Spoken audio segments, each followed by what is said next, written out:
నువ్వేం బాధపడకరా. ఈ ప్రాజెక్ట్ కాకపోతే ఇంకో ప్రాజెక్ట్ చేసుకుందాం.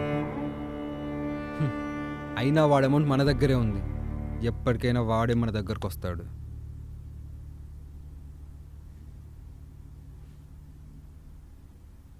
సారీ రా.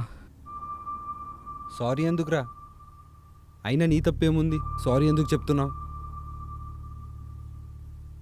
అది కాదురా, వాడు ప్రాబ్లం ఉందని చెప్తే వాడు అడ్వాన్స్ వాడికి తిరిగి పే చేశాను రా. ప్రాబ్లం ఉందని చెప్పాడు. అలా ఎలా పంపించినవరా నన్ను ఒక్క మాట కూడా అడగకుండా? ప్రాబ్లం ఉందని చెప్పాడు రా, అందుకే తిరిగి ఇచ్చేసాను. సారీ రా.